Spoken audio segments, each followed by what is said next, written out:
Olá, tudo bem? Bem-vindos a mais uma live da Década da Cultura Oceânica, projeto da Unibis Cultural. Hoje eu tenho o prazer de estar aqui conversando com o Sérgio Lopes. Obrigado por aceitar o convite, Sérgio. Um prazer falar contigo, João.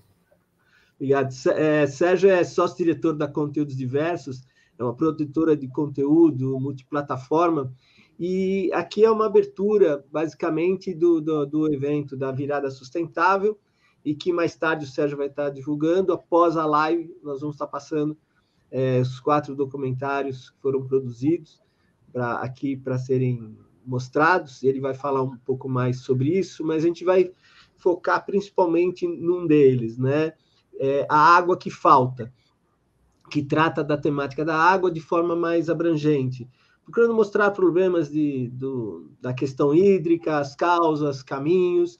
Ele tem a direção geral do Sérgio Lopes e a direção da Paula Galassini, e procura buscar a reflexão e engajamento, despertando um novo olhar sobre a maneira, muitas vezes, responsável que lidamos com os recursos naturais. Né? Esse assunto é fundamental nos dias de hoje. Eu assisti o documentário, parabéns, né? Eu acho que devia ser passado, todo mundo devia assistir, né, esse documentário, né, pelas entrevistas, pela narrativa, e a gente vai estar falando um pouco. Né? Então, conta como é que surgiu essa ideia desse projeto, como é que foi a origem, como é que foi o despertar para você desse tema específico desse documentário. Bom, João, a gente vinha produzindo documentários desde 2008, né? A partir de 2015, eu passei a focar as questões da sustentabilidade, e o A Água que Falta é o segundo documentário que a gente produziu nessa temática, em 2019.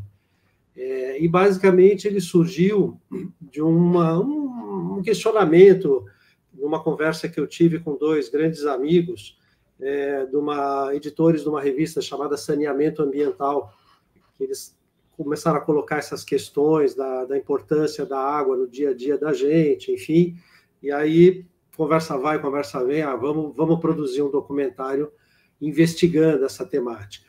E eu costumo dizer que eu sou um produtor audiovisual que não tem teses que eu pretendo provar com os meus documentários.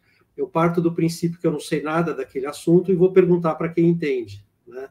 Então a gente foi falar com ativistas, com pessoas da gestão pública e da gestão privada, enfim, pessoas que lidam com essa questão no dia a dia. Então, deu uma conversa muito interessante, que foi aprofundando o tema e abrindo horizontes que até então eu não tinha.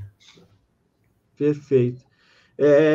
Porque eu assistindo os documentários, percebendo que tem alguns que a gente, né, documentários que se aprofundam num determinado tema, aprende muito sobre uma coisa, mas o tema que a gente está falando aqui, a água que falta, é do nosso cotidiano, né, do nosso dia inteiro, da noite inteira, né, eu mesmo estou um pouco gripado, eu fui no médico, a moça falou, você tem que beber bastante água. Eu falei, eu sei, eu bebo bastante água, mas vou beber mais, então estou me esforçando para beber mais. Então a gente está... a água é vida, tudo isso, né? Tem muitas frases aqui que eu anotei do documentário, muito bacanas e gente importante. E você, depois você vai destacar alguns momentos do documentário, mas o que você, assim... Eu também pesquiso um pouco do tema, o tema é muito abrangente, mas o que você podia citar algumas coisas que você aprendeu, que você falou, nossa, não tinha pensado nessa perspectiva, ou juntou, ou percebeu alguma coisa? Olha, o aprendizado foi muito grande, porque eu, particularmente, né, venho de uma geração onde o planeta não tinha essa consciência das limitações que ele tem, né? Então, você queria água, você abria a torneira e tinha água, enfim, né? Então, uma das primeiras coisas que a gente percebe é que vamos falar de Brasil, né, não é todo brasileiro que abre a torneira e tem água.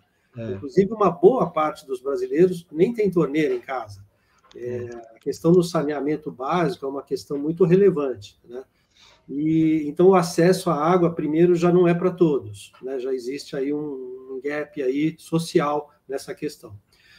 Mas uma coisa que impactou muito foi que nessas conversas falou-se muito da crise hídrica que aconteceu em 2014, onde até nos bairros mais ricos, vamos dizer, da cidade, uma cidade que nem São Paulo, teve racionamento de água, faltou água.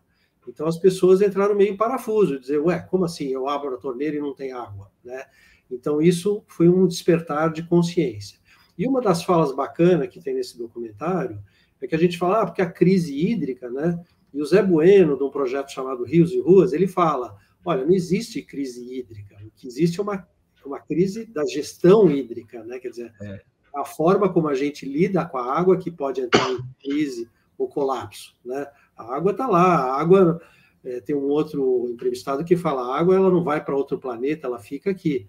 Só que cada vez que a gente contamina a água que a gente usa, aquela água passa a não poder mais ser usada para consumo humano, por exemplo. Então, dá a sensação de que, opa, estamos com menos água, né? E outro problema é a distribuição da água, né? Que você tem lugares que tem menos água, você tem lugar que não tem água, você tem lugar que tem água em abundância. Então, a distribuição da água é uma questão muito relevante também. Sim, acho que eu também entendi essa palavra da crise hídrica, também me marcou no documentário. Outra coisa que me marcou, acho que está logo do início, acho que com quase 7 minutos, como fala das comunidades, né, dos povos originários, de como eles se relacionam, né, o valor simbólico da água, né, a relação com eles é diferente, né, da nossa, né, como é que a gente foi. Você lembra disso também?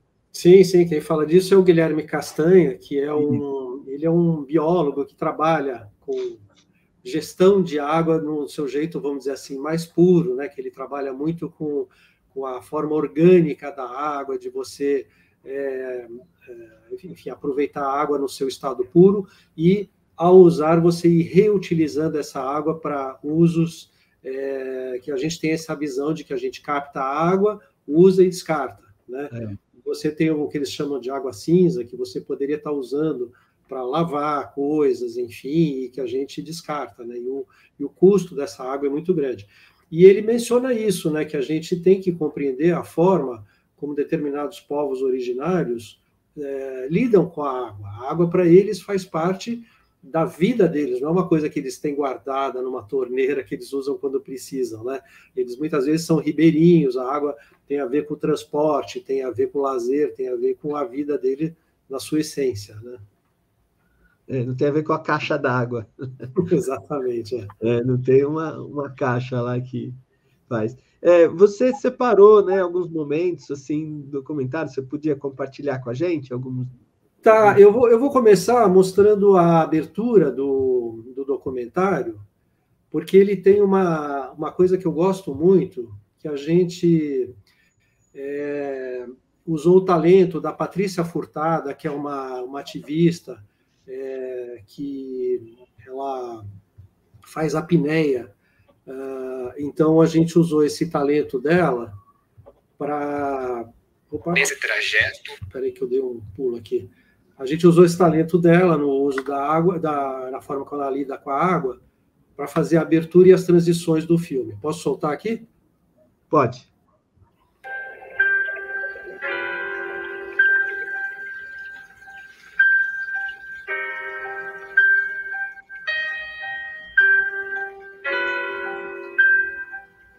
Definir água seria quase um clichê, mas de fato é um elemento essencial para o ser humano.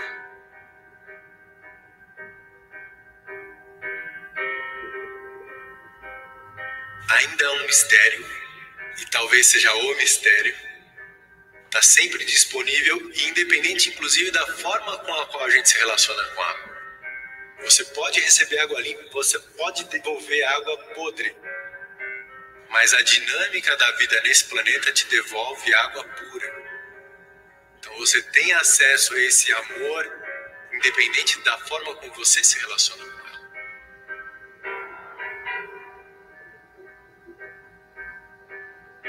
Água que falta é o risco de inviabilizar a vida, de inviabilizar o planeta Terra. Quando se vai explorar algum planeta aí, o que vai se procurar? Água. A natureza criou um jardim do Éden. É um paraíso. E o que a gente tem no conforto do paraíso? Prazer. Você tirar a palavra água e colocar vida, é a mesma coisa.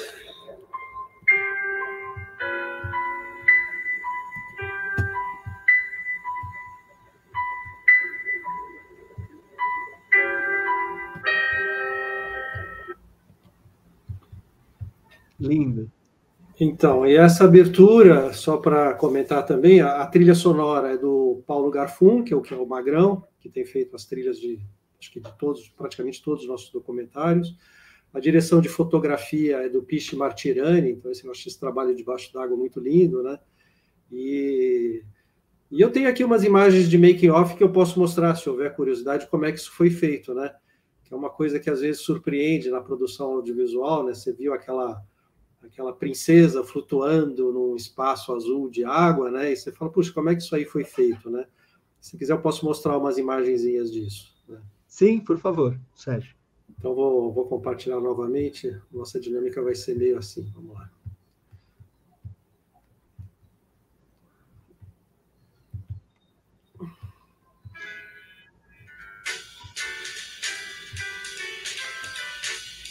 A gente pegou uma piscina de uma academia e cobriu ela com uma lona preta e fizemos todo um teste de fotografia e tal, e era isso, era o nosso cenário.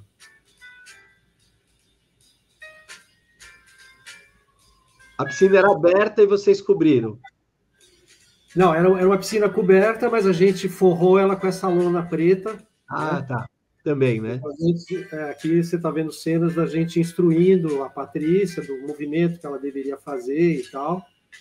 E aí checando como é que ficou a imagem, e aí descia de novo, e, enfim.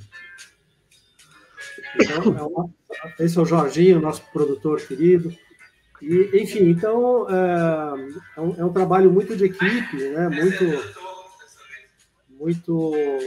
Muito engajamento de todo mundo para conseguir aquele efeito final.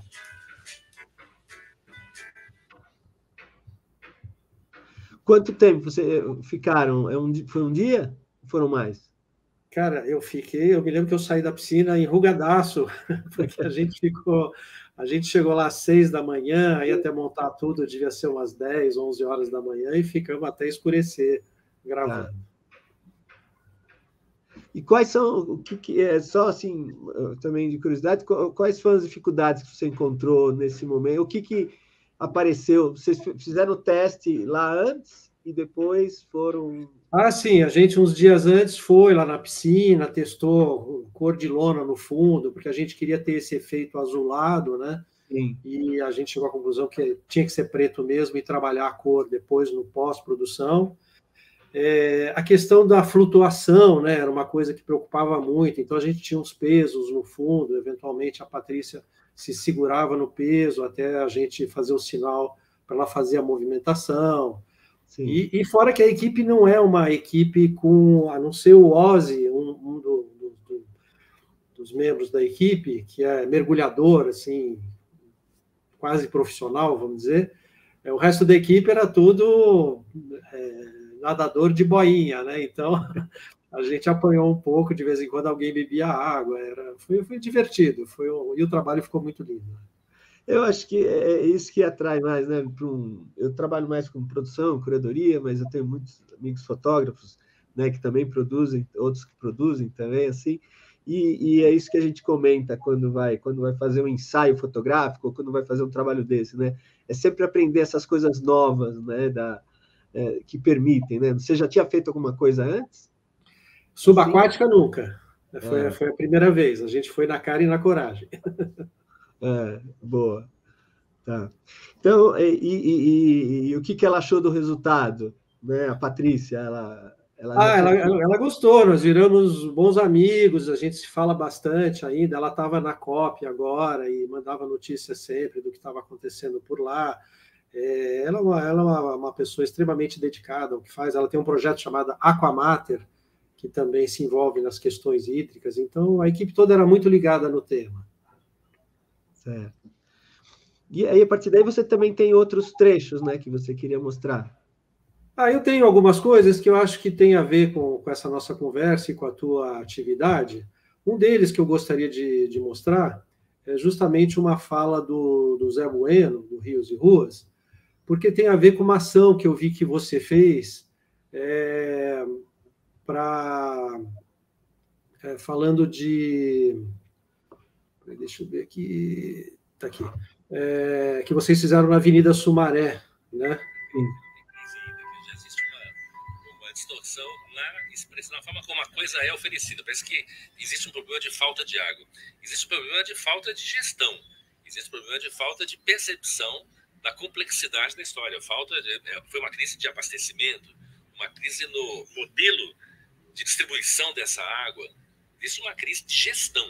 A água que a gente tem no planeta hoje é a mesma que sempre teve. Ou seja, o que está havendo então? Por que falta água? Ela está sendo mal distribuída, ela está sendo mal provida para a população, ela está sendo mal usada. Então, porque a água é a mesma.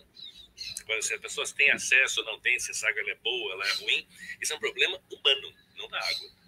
É um problema político, é um problema de tomada de decisão, é um problema de poder, e não um problema da água. A gente está muito centrado nas pessoas, sabe? Acho que existe, claro, né, a responsabilidade do poder público, dos tomadores de decisão da nossa cidade, do nosso estado, do nosso país, mas tudo que todas as decisões a gente percebe que existe uma correlação muito grande com a percepção e a sensibilidade da comunidade. Ou seja, o poder público, de certa forma, responde ao anseio das pessoas. Ou seja, se a gente for suficientemente organizado e potente para expressar o que a gente quer mesmo, a gente consegue mudar a qualidade de decisões. Só que existe, eu acho que, uma certa apatia, um certo desinteresse, um certo distanciamento, né? Dá trabalho se envolver, dá trabalho desejar coisas. Deixa que alguém deseja, alguém resolve. A gente é muito passivo. Isso. Eu gosto muito dessa fala do Zé, porque, até um comentário, né? Os nossos documentários aqui na produtora, eles não são documentários, vamos dizer assim, de acusação, né, que eles falam assim, está acontecendo isso de errado, está acontecendo aquilo. Mas como a gente vai chamando pessoas que entendem do tema para colocar suas visões, as críticas vão surgindo meio que naturalmente, não numa maneira político-partidária ou inquisitiva, elas vão surgindo em comentários como esse, que ali ele criticou alguma inação do poder público, independentemente de partido, e principalmente a inação dos cidadãos em estarem pleiteando as necessidades da sua cidade, né? Então, eu acho que tudo isso vai acontecendo ao longo do documentário de uma maneira muito orgânica, e eu gosto muito dessa forma, que eu acho que tem um pouco a ver com a minha personalidade, que é vamos dizer assim, eu me considero uma pessoa do diálogo e não uma pessoa da briga, vamos dizer assim, né? Eu acho que isso se percebe na narrativa, né? Tanto a abertura, né? Talvez assim é umas coisas que eu vejo que também você acredita, né? Uma das formas dessa manifestação é a manifestação artística, que serve para conscientizar, né, a importância do tema que a gente está trabalhando, né? Que você está discutindo, que é a água. Então, a forma da Patrícia, né? A arte abrindo com essa sensibilização para o tema, né? Com a trilha que você falou do Paulo, com dela, eu acho que é uma das formas de a gente sensibilizar, porque, como você falou, a responsabilidade é do governo, mas é nossa, né? A hora que eu abro a torneira aqui, hoje estava abrindo a torneira, estava caindo um pouco mais, e hoje, quando estava discutindo mais, né? Eu falei, opa, passou, né, um segundo aqui, né? Eu brinquei comigo mesmo na hora da torneira aqui, né? Porque... E você vê, né? Você que é um especialista, né, em comunicação visual, enfim, a coisa da fotografia artística, que sempre tem uma carga de informação muito grande, né? Então, você vê, a gente tem essa abertura com a Patrícia falando, mostrando, né, a beleza, a transparência da água, enfim, aquela coisa toda. Aí, ao longo do documentário, de repente, a gente vai mostrar um esgoto, uma água não tratada, uma coisa assim, e eu acho que isso ajuda, né, a audiência a inferir, né, a questão de falar, puxa, mas a água podia ser tão limpa, tão pura, por que ela está tão suja, tão... Né, enfim, e a gente percebe isso no nosso dia a dia, no nosso cotidiano. Às vezes você vai para uma praia e vê aquela praia poluída, essa coisa toda, e aí você vai se conscientizando de que a praia não é poluída, a praia ela fica poluída a partir da ação humana, né? É. Você tinha mencionado uma fala do Antônio Nobre, né, que está no documentário também, falando sobre o antropoceno, né, o movimento que o humano faz para transformar a natureza, para que sirva melhor aos seus propósitos, né? E a gente muitas vezes não percebia que todo esse movimento que a gente faz, ele vai gerando resíduo, ele vai gerando, enfim, problemas que depois a gente vai ter que lidar com isso. Com certeza. Eu fiz recentemente, né, uma exposição chamada Oceano Alterado, que falava sobre, né, como as nossas relações com o oceano e que se completa muito com isso que você está falando. E aí uma pergunta, porque eu estava falando, não sei se eu já comentei isso off com você antes, ou aqui o próprio online, porque uma das formas é a manifestação artística, né, o próprio cinema, né, a própria dança, a performance, né, que serve para sensibilizar, e da parte educativa, né, porque é uma outra questão fundamental. O documentário está previsto passar em escolas? Existe alguma relação? Como é que vai ser possível passar isso? Vai passar também na TV? Como é que está isso, essa relação com a... Sim, não, todos os nossos projetos de documentários nessa temática têm sido realizados através de incentivo fiscal, Lei Rouanet, esse tipo de coisa. Tá. E a gente coloca sempre como contrapartida social, vamos dizer assim, a apresentação em instituições e escolas que atendam a crianças e, eventualmente, a crianças carentes, muitas vezes carentes de informação. Esse documentário, por exemplo, a gente exibiu na Fundação TID Setúbal, lá no final da Zona Leste, e a gente teve uma conversa lá, antes de passar o documentário, com uma assistente social, e ela falava que tinha um determinado grupo ali que não tinha água em casa. Então, que uma vez eles fizeram uma ação patrocinada por um creme dental, que quando eles distribuíram pasta de dente e escova, tinha criança que não sabia para que servia, né? Então, assim, a importância de levar esse documento para as escolas públicas, para as escolas particulares, a gente tem feito muita exibição, além da virada sustentável, nossos documentários todos passam na TV Cultura, alguns passaram também no GNT. A Unibis Cultural é uma instituição que abraçou os nossos projetos, a gente já fez diversos eventos com esses documentários. O próprio lançamento desse documentário foi na Unibis, num evento lindo, com diversas palestras, auditório lotado, numa sexta-feira à noite, eu nunca esqueço, que era uma sexta-feira à noite, a gente falou, puxa, fazer evento sexta-feira à noite é mico, né? Porque as pessoas já têm programa. E tinha gente que não conseguiu entrar na sala, isso foi muito lindo. Então, a gente tem essa preocupação de que tenha um conteúdo educativo, e a gente faz muito exibição seguida de debate, onde a gente faz mais ou menos como a gente está conversando aqui, vai pegando pontos e discutindo para que as pessoas tenham uma compreensão desse assunto em mais profundidade. Perfeito. Você tem mais um trecho aqui que você queria mostrar? Tenho. Vou pegar aqui, sem ter programado o que seria, vamos ver o que eu acho que pode ser interessante a gente conversar.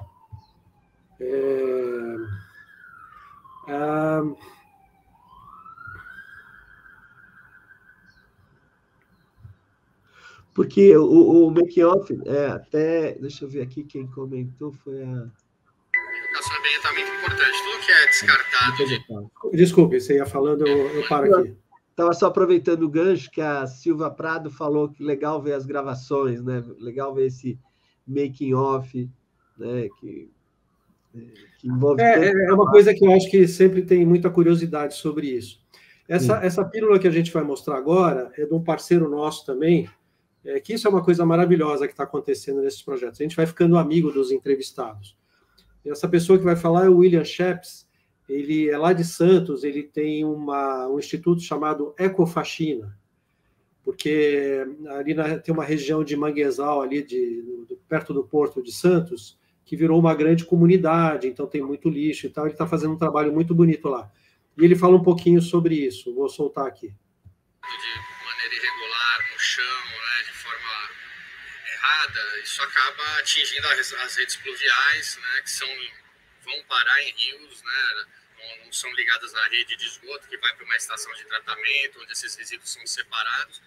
Então, a chuva acaba carregando para essas galerias e isso vai parar nos rios, e os rios seguem para o mar, né? Em Santos a gente tem esse problema também, né? O descarte, né, em vias públicas, tudo. Foi criada uma lei, a gente insistiu para que essa lei fosse criada, de se punir o cidadão que joga lixo no chão. Então hoje existe essa lei, falta fiscalização, né? A gente percebe no Brasil que muitas leis são criadas, só que não existe a fiscalização, né?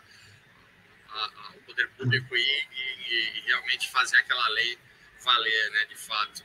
É a vida que pede socorro, né? Quando a água falta, a vida pede socorro. A gente não tem problema de falta de água. Eu acho que justamente por isso que a gente não dá valor à água. A gente acaba achando que é um recurso tão abundante que nunca vai acabar e que a gente pode fazer o que quiser com ele. Ela não acaba, mas a gente acaba com ela. A partir do momento que a gente não respeita, né, e polui, e contamina, e isso é transferido para os organismos e para nós mesmos. Então, a gente só vai perceber e vai dar valor à água quando a gente sentir os efeitos no próprio corpo, e o que já vem acontecendo, né?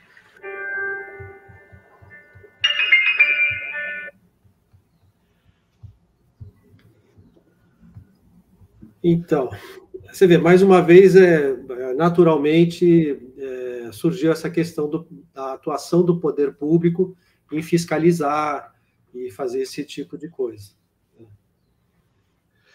Porque é um outro campo, né, que eu acho que permite os documentários e essas ações, né, que são as alterações da lei, né? A gente entrevistou um projeto anterior, né, aqui na Unibis, né, e falou que Santos agora criou uma lei de trabalhar com educação nas escolas, né, sobre essa questão ambiental.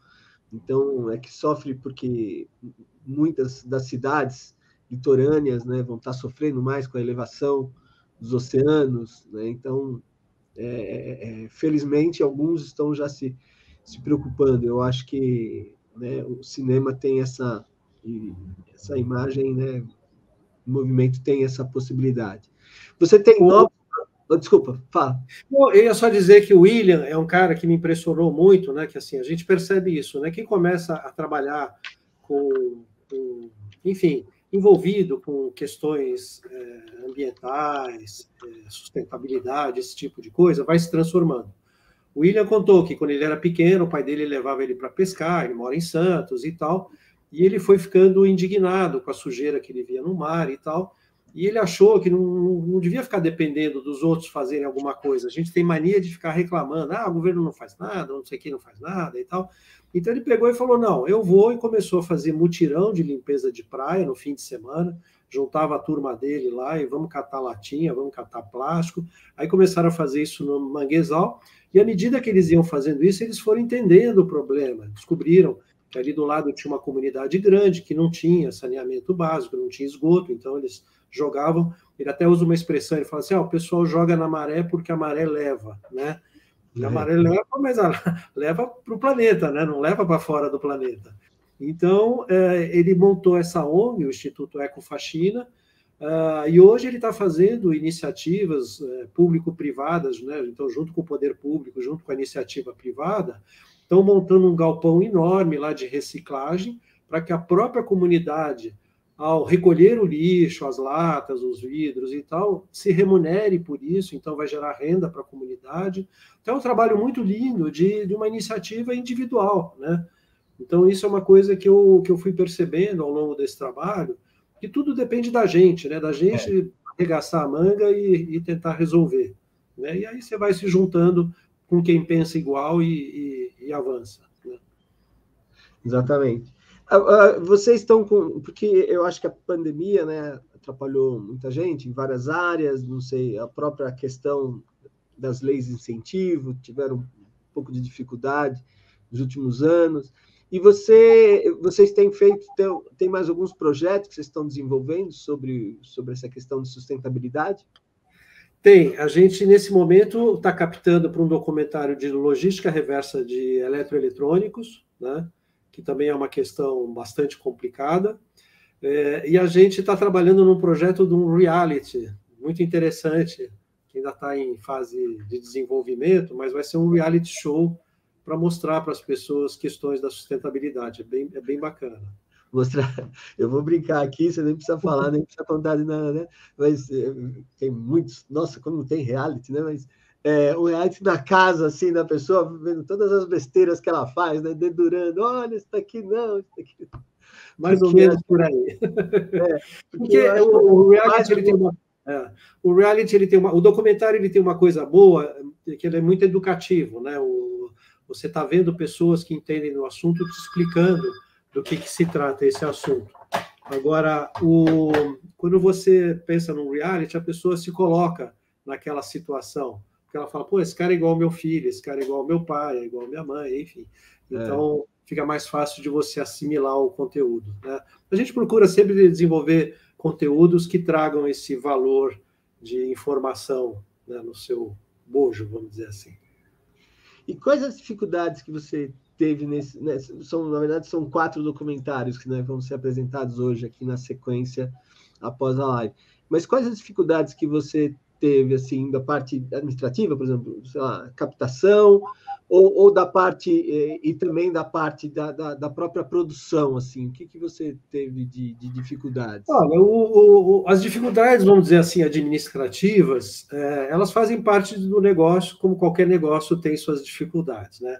A nossa produtora executiva aqui é minha sócia e que também é minha mulher, a Silvia Prado, e ela é muito especializada nos processos de leis de incentivo e na gestão do projeto, né, vamos dizer, na questão administrativa contábil do projeto, a contratação de equipe, toda essa prestação de contas, né, porque lei de incentivo o pessoal fala, essas mamatas da Lei Rouanet, né? Se o pessoal visse uma planilha de prestação de conta, ia dizer, nossa, não tem nada de mamata aí, né? O cara tem que explicar centavo por centavo que ele usou. Mas, de qualquer forma, então, assim, eu diria que a maior dificuldade começa pela minha ignorância, né, no tema, em que eu vou ter que descobrir quais são os pontos importantes daquele tema que a gente resolveu explorar. Então, normalmente, a gente contrata uma jornalista, que a gente tem um argumento, né? A gente tem uma pessoa que faz o argumento, e a partir desse argumento, onde a gente levantou os pontos básicos que a gente enxerga que são importantes, a jornalista vai buscar os personagens, vamos dizer assim, as pessoas que vão ser entrevistados. E esse processo é muito rico, porque você fala assim, então vamos falar com alguém, por exemplo, a gente falou com o Sérgio Airi Moraes, que é diretor da Agência Nacional de Água. Então, quando a gente falou, é natural que a gente fale com alguém de uma agência, né, governamental de água para entender quais são os gargalos que ele enxerga ali. E ao conversar com ele falou de um monte de gente, falou, puxa, você precisa conhecer o fulano, você precisa conhecer o Beltrano. Então, cada pessoa que a gente conversava indicava 2 ou 3 pessoas que tinham outras questões. Então, eu diria que, assim, o que no começo parece que é uma dificuldade, eu não sei por onde começar, isso vai se desdobrando, chega uma hora que, nossa, eu estou com gente demais nesse documentário, não vai dar tempo de todo mundo falar, né? Não vai ter diárias. Então, eu acho que as dificuldades que vão surgindo são aquelas, às vezes é cabeça dura minha, né? Por exemplo, quando a gente estava desenvolvendo, já selecionando os entrevistados, eu assisti num daqueles programas Roda Viva, o Seth Siegel, que é um ativista, ele é norte-americano, mas ele é uma espécie de embaixador de Israel para a questão da água. E quando eu vi a entrevista dele, eu falei, esse cara tem que estar no documentário, porque se existe um lugar que tem problema de água, é Israel, né? E os caras lá estão resolvendo bem esse assunto. E aí a gente entrou em contato, uma dificuldade e tal, quando conseguiu falar com ele, ele falou, beleza, eu estou aqui em Nova York, na semana tal, você pode vir que eu te dou uma entrevista. Então, a gente teve que correr atrás isso não estava previsto no orçamento, não estava previsto no projeto, aí fomos para Nova York e foi super legal. Depois vocês vão ver no documentário que a gente chegou lá e ele falou, olha, coisa bem americana, né? Tenho 20 minutos para você. E eu pensando, 20 minutos é o tempo que eu levo para montar a luz aqui para começar a filmar, né? E aí eu falei, então, ali do lado, ele mora ali perto do Central Park, né, que tem um reservatório d'água da cidade. Falei, será que a gente podia gravar lá no reservatório? Não, está muito frio, eu estou ocupado e tal. Aí gravamos ele dentro da casa dele, mas a conversa foi tão legal, ele viu que o nosso interesse era genuíno, que a hora que acabou ele falou, você falou que queria ver o reservatório? Vamos lá, eu levo vocês. E aí fomos passear do lado do o reservatório Jaqueline Onassis, ali no Central Park, e gravamos também fala dele ali do lado da água, enfim, da cidade. Ele explicou uma série de coisas do abastecimento em Nova York e falou muito da questão de Israel, né? Que Israel é um lugar que, por faltar água, tem uma preocupação muito grande. Então, os processos de dessalinização deles já estão muito avançados, então eles estão usando água do mar para abastecer pedaços da cidade. A invenção da irrigação gotejada para o agronegócio, né, foi um israelense que descobriu isso e colocou essa tecnologia, vamos dizer, à disposição do agronegócio global. Hoje, todo o agronegócio usa gotejamento, que economiza muita água. Enfim, então foi uma conversa muito rica, muito interessante, e era uma dificuldade no início, no fim foi o que a gente chama de deu valor de produção ao documentário. É riquíssima a fala dele, né? Do gotejamento. Eu falei, nossa, é mesmo, né? Daí você conecta algumas coisas. Ele, por exemplo, fala uma coisa que eu achei maravilhosa, que tem a ver com o que a gente já conversou aqui, que é a pessoa puxar a responsabilidade para si. Israel, cada rio tem um guardião, que é nomeado, assim, ele é eleito, nomeado, né, como um gestor público, e você não faz nada no rio sem pedir autorização dele. E a autorização dele é dada não mediante algum interesse, algum ganho financeiro, né, eventualmente, então você pode explorar, porque... Não, aquilo faz bem para o rio, aquilo faz bem para a cidade. Se não faz, não tem nem conversa, não vai ser usado e não vai ser feito, independentemente até do valor que aquilo possa gerar para a cidade. Um bem público, né? Um bem público, mais geral, né? Feito, né? Não que serve para interesses, né? Que nem o Zé Bueno sempre fala que, né, tem a cada 200, 300 metros tem um rio ou um riacho aqui, né? Que a diferença que tem, né? Quando você sente as árvores aqui, eu moro aqui perto da Avenida Sumaré, né, que canalizaram, né, o córrego da Água Preta, da Água Branca, né, todas essas sequências. E isso tem a ver com as escolhas que a administração da cidade faz. Então, a gente tem um modelo de vida urbana que privilegia o carro, né?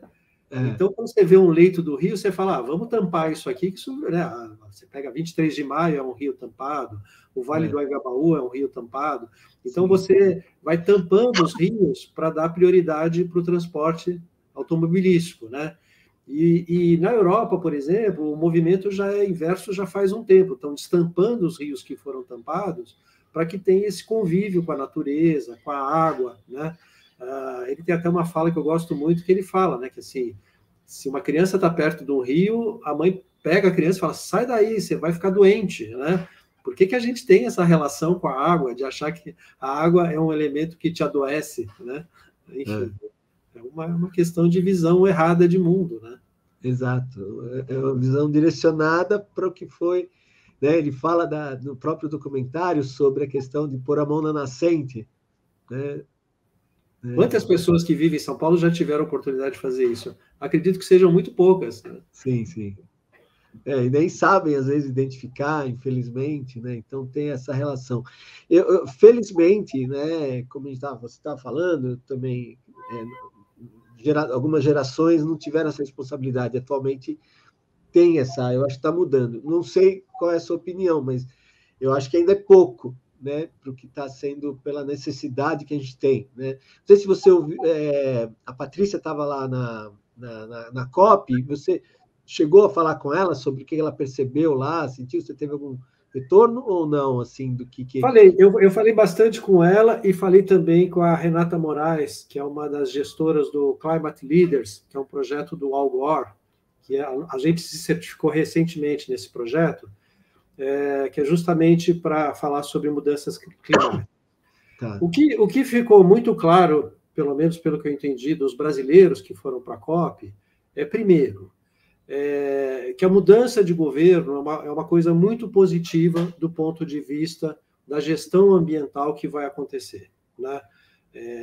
Aquele sentimento de que o Brasil voltou a desempenhar um papel relevante na questão do meio ambiente, isso está muito claro para todo mundo. Uma outra coisa que, infelizmente, aconteceu também é que todo mundo sentiu que as negociações avançam pouco, né?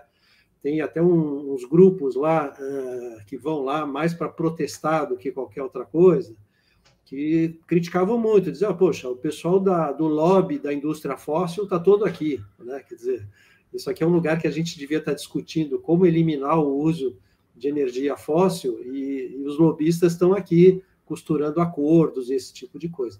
Então, houve muita frustração no sentido de que a cada COP se avança um pouco, mas se avança muito pouco em relação ao que precisamos avançar, porque a temperatura está aumentando, apesar de negacionistas, a gente está vendo as mudanças climáticas acontecerem, né? As chuvas cada vez mais fortes, as secas cada vez mais fortes, está começando, né, já há um tempo a ter migração de povos de lugares que não tem mais água, ou que o frio está ficando muito intenso, ou o calor está ficando exagerado. Então, tudo isso está acontecendo. Só que a grande indústria, os grandes detentores, né, da produção de petróleo, de outras questões assim, mesmo de outros tipos de extrativismos que acontecem, eles estão lá brigando para manter o status quo, porque, afinal de contas, eles vivem disso. É difícil, né? Você cresceu, vamos dizer, produzindo petróleo e, de repente, fala, não pode mais brincar disso, né? Então, é um empurra e puxa muito grande, infelizmente, e isso está atrasando muito as mudanças que precisam ser feitas. Infelizmente, né? Você estava falando sobre petróleo, eu estava lembrando da indústria tabagista, né? Que às vezes tinha propagandas assim, tempo atrás eu vi de médicos falando, né? Tinha um desenho, uma ilustração, médicos falando que era bom. Isso há muitos anos atrás, então havia toda essa pesquisa, não faz mal. A gente vivia num outro mundo, né? Depois do pós-guerra, assim, a gente viveu uma economia de muita produção, de muita exuberância, né? E a fartura é um prato cheio para o desperdício, né? Isso é natural. E então a gente foi criando essa cultura, isso vai dar para ver nos outros documentários que a gente vai mostrar hoje.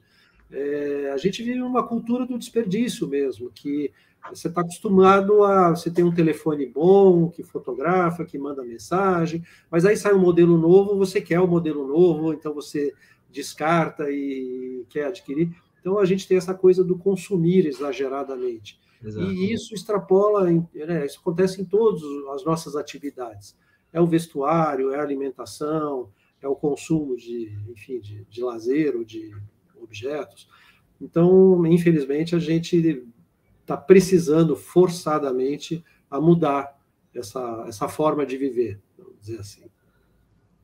Você falou do desperdício, né? Eu lembrei também da fala do israelense, esqueci o nome dele, o André. Desculpa. E pensando em cada gota conta ali, né? Cada gota para quem mora no deserto, né? Israel praticamente é o deserto, então cada gota é importante. E aqui no Brasil, né? A maior bacia hidrográfica do mundo, né? Então acho que nunca vai acabar, né? Essa questão. Então você tinha perguntado, né, dos aprendizados, né? Uma coisa que é quase que óbvia, né? Todo mundo devia saber isso, mas isso não está tão claro para muitas pessoas. O nosso sistema de captação de água, você estando aqui em São Paulo, você pega águas da represa ali da divisa de Minas, né, aquela região, Piracaia e tal. Essa água ela é canalizada, ela vem até São Paulo, ela é tratada, né? Então você tem um custo de transporte dessa água, você tem um custo de tratamento dessa água, de distribuição dessa água, e alguma coisa em torno de 30% a 40% se perde em vazamentos, em várias questões aí no processo de transporte da água. E aí você se dá o direito de abrir a torneira e ficar escovando o dente com a torneira aberta e tal. Você fala, são 2 minutinhos de água. Mas você pegar uma cidade de São Paulo, quantos milhões de pessoas estão escovando o dente, deixando 2 minutinhos de água aberta, né? Então, esse é um exemplo muito simples, mas eu costumo dizer, né, que se o indivíduo tem essa consciência, quem dirige as empresas e o próprio poder público são indivíduos, que se eles tiverem essa consciência do não desperdício, eles vão gerir as suas empresas de uma maneira mais consciente, né? O poder público vai olhar para essas questões de uma maneira mais responsável também.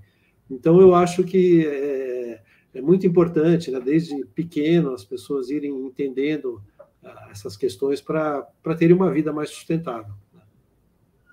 Sim, você falou, estava para te perguntar, naquela hora que a gente está falando das mudanças climáticas, dos eventos extremos, da COP, você falou da questão que você foi certificado pelo programa do Al Gore, do Al Gore, né? O que é exatamente esse programa?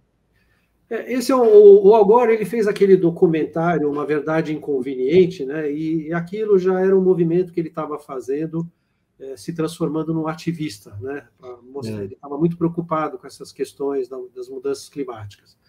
Então, ele entendeu que isso tinha que ser uma rede de informação muito grande.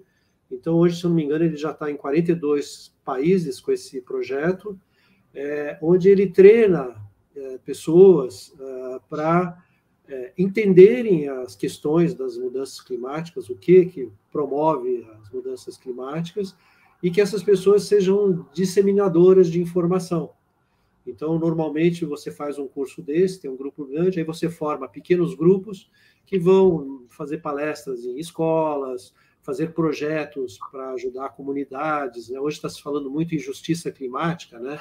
Que as áreas menos assistidas são as primeiras a sofrer os impactos das mudanças climáticas, né? Então, esse até foi um tema muito forte na COP, de como que vai se indenizar as populações que estão pagando o preço mais caro. Oi, acho que mexeu aqui, não sei se para vocês... acho que mexeu. Espera aí que eu acho que minha internet caiu aqui, eu vou recuperar. Voltou, Sérgio. Pronto. Está falando dos países que mais sofrem, né? A questão da justiça climática. Então, hoje tem essa preocupação, né? Por exemplo, os Estados Unidos é o maior poluidor, né? Junto com a China, enfim. E não necessariamente é o país que mais sofre, apesar de que hoje os furacões ali estão castigando muito os Estados Unidos, porque eles estão cada vez mais intensos, enfim. Mas países como a África, algumas ilhas, né,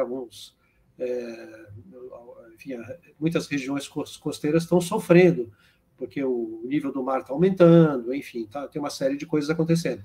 Então, você tem países muito ricos, usando o próprio exemplo dos Estados Unidos, na Flórida já tem lugares que estão construindo barreiras hidráulicas para quando o mar sobe, eles bloqueiam as águas. Mas tem lugares que não têm estrutura nem financiamento para isso, e vão ficar submersos. Então, está se estudando muito essa questão de como ajudar esses países a se precaverem, né? Sendo que o foco primeiro é diminuir os causadores das mudanças climáticas. Né? Sim. Desculpa, eu estou um pouco gripado aqui. Às vezes eu tento silenciar, às vezes não consegui agora. Mas são os refugiados ambientais, né? Sem dúvida, sem dúvida. E tem pagando o preço. Exato. Como eu comecei a ouvir mais também sobre isso, ficou muito marcante para mim, em Mariana e Brumadinho, né? As populações que estavam na região, né, que tem que se mudar, mas o número assim é absurdo. Eu também tive umas palestras e o número, né, das pessoas que têm que fazendo esses deslocamentos sempre tiveram, mas o número que está aumentando muito, né, que tem que sendo mudados pelas questões criadas pelo homem. E isso vai passar pela mudança de mentalidade do grande empresariado, né, que, de alguma maneira, acaba sendo responsável por isso e vai ter que mudar suas práticas. Exato. Produzir menos plástico, gerar menos desmatamento, enfim, todas essas questões que a gente está vendo o tempo todo, né? E conectado com o que você falou, queria que você falasse, a gente está chegando já no finalmente aqui, para começar a apresentação, a termo de consumo sustentável, né? De como cada coisa é importante que a gente vai consumir, saber de onde ela veio, como é que ela foi produzida, né? E também, isso também, no de água também é falado. Você pode comentar um pouco sobre os outros 3 documentários que serão apresentados a partir de agora na Unibis, a partir das Sem dúvida. O primeiro vai ser o Cultura do Desperdício, que foi feito em 2017. Ele justamente trata do consumo exagerado e do desperdício, e o que a gente chama do descarte indevido, né?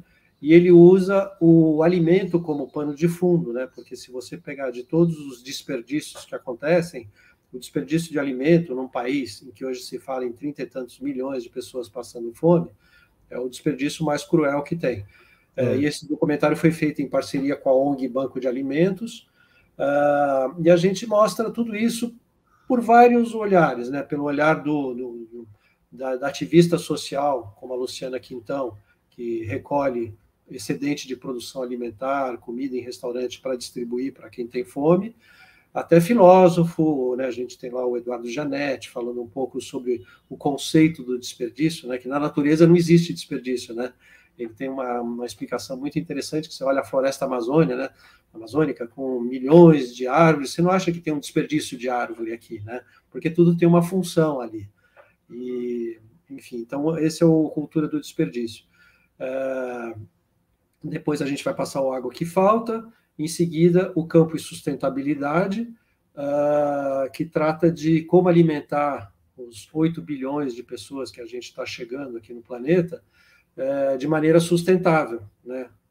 Com menos agroquímico, com menos desmatamento, com uma produção mais inteligente, vamos dizer assim. E aí esse documentário gerou uma continuação, que foi o Campo e Sustentabilidade 2, que é o último que nós vamos passar, que trata das tecnologias que estão permitindo um agro mais sustentável. E nesse último documentário teve uma entrevista bem interessante com uma pesquisadora e um pesquisador da USP, que tratava da questão dos sistemas alimentares em que a gente vive. E isso é muito interessante, né? Porque a gente tem a ilusão de que a gente escolhe o que a gente come. Ok, uma parcela muito pequena da população escolhe, mas a grande maioria come aquilo que é produzido. E não necessariamente aquilo que é produzido é o melhor para um prato diverso de comida, né? Então, você tem muito ultraprocessado, você tem muita coisa que não é tão saudável como uma agricultura, vamos dizer assim, de uma agricultura familiar. Você tem o feijão, o arroz, a batata, a mandioca, né, a verdura e tal. Então, a gente acabou, pelas facilidades da vida moderna, consumindo muito ultraprocessado, que vem num outro problema, que tem a embalagem de papel, que depois tem a embalagem de plástico, que tem a embalagem de alumínio, e tudo isso, quando você pega uma pizza, vamos dizer, congelada, depois você joga todo aquele monte de embalagem fora para comer mal uma alimentação que não é saudável, né? Então, e tudo isso é mostrado de uma maneira, como eu falei, muito leve, no sentido de que um assunto vai puxando o outro e vai induzindo. Uma coisa que é legal, né, de você ter escolhido o tema água para ser o fundo dessa nossa conversa, é que os 4 documentários tratam de água. Um trata de desperdício, o outro trata de campo e sustentabilidade, né, os outros 2, e a água permeia todos eles, porque você tem desperdício de água toda vez que você joga uma alface fora, né? Você fala, a alface ficou velha na geladeira, vou jogar fora. Na verdade, você está jogando fora toda a água que foi usada para produzir aquela alface, né? Enfim. E então a água é vamos dizer assim, é um assunto transversal nos 4 documentários que a gente vai apresentar a partir de daqui a pouco. E se relaciona com o oceano e volta, então ela está no próprio documentário falando, tá no nosso nascimento, na barriga, de toda essa... Fazendo um trocadilho, a água é um tema fluido nesses 4 documentários, né? A busca, né? A Patrícia mencionou isso numa conversa que a gente teve, acho que não está em nenhum documentário, mas que o ser humano nasce numa bolsa de água e à medida que a gente vai envelhecendo, a gente vai secando, né? Então, que a morte nada é do que a perda da água ao longo da vida. Eu achei muito poético, muito, muito interessante esse olhar. É, bonito. A da barriga d'água alguém fala no documentário, não me lembro exatamente. Mas essa segunda parte não é bonito também, é poético, né? Não, tem muitos pontos de reflexão em todos os 4 documentários. Eu realmente... Nossa, eu fui anotando muita coisa. Então, eu recomendo assistir essa relação. Eu queria que você deixasse uma mensagem, né, agora no encerramento, porque a gente vai começar a passar daqui a pouco os vídeos. Não sei se você quer falar. Então, assim, eu vou aproveitar para fazer merchandising, né? Eu tenho uma origem publicitária, então eu vou fazer uma propaganda aqui. A gente tem o nosso site, que é o conteudosdiversos.com.br, onde vocês podem ver um pouco das nossas produções.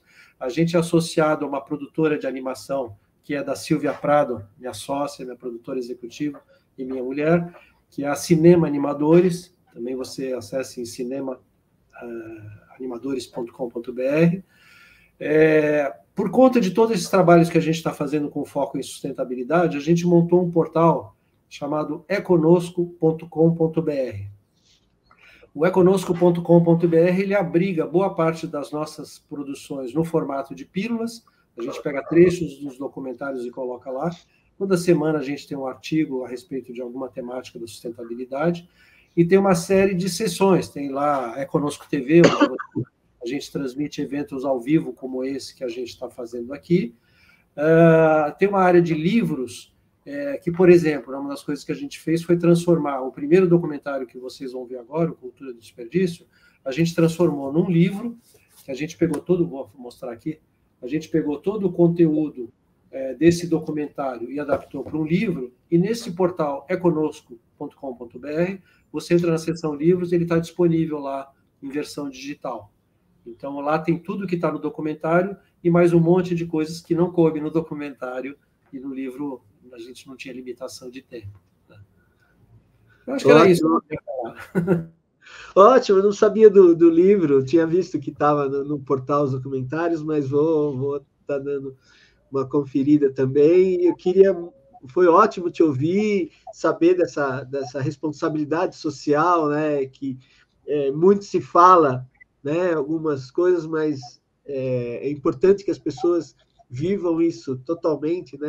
A gente percebe isso de você e da equipe aí que você está falando, uma equipe grande que está totalmente envolvida nisso, né? Perfeito. Uma última coisa, eu queria só agradecer à Unibis, né, pela parceria que ela fez conosco agora na Virada Sustentável, agradecer ao André Palhano, né, que é o criador da Virada Sustentável e nosso grande parceiro. Ele está em 2 documentários nossos, ele está no A Água Que Falta, e ele foi o apresentador do documentário Campo e Sustentabilidade 1, e o pessoal da Unibis, que sempre que a gente tem um projeto que a gente considera relevante, eles avaliam com bastante atenção e normalmente são nossos parceiros na exibição dos trabalhos, como está sendo agora. Então, eu queria agradecer muito tanto a Virada Sustentável pela parceria, quanto a Unibis Cultural. E a você, João, aí pelo seu tempo. Não, eu que agradeço, né? A oportunidade de, como você fala, eu também estou tendo a oportunidade de aprender muito nessas conversas, nessas lives sobre a década da cultura oceânica aqui na Unibis, né? Aqui foi ótimo te ouvir, né? Entender realmente a relação, né? E acreditar na questão da responsabilidade social que vocês praticam, né? No dia a dia. Então, muito obrigado. Amanhã a gente tem mais uma live também, de um projeto de uma fotógrafa de Fortaleza, a Fernanda, vai falar sobre sereias, né? São as mulheres que trabalham no mar em Fortaleza. Então, a gente tem mais uma live aqui, né, pelo Década da Cultura Oceânica. Então, eu queria agradecer muito a equipe da Unibis, a parte técnica, a equipe da coordenação, e principalmente, né, quem tá assistindo a gente, e principalmente você também, Sérgio, pela sua contribuição, pela sua disponibilidade. A gente sabe que o dia sempre está corrido. Muito obrigado. Obrigado a vocês. Foi um ótimo aprendizado. Até mais. Até mais. Eu acho que na sequência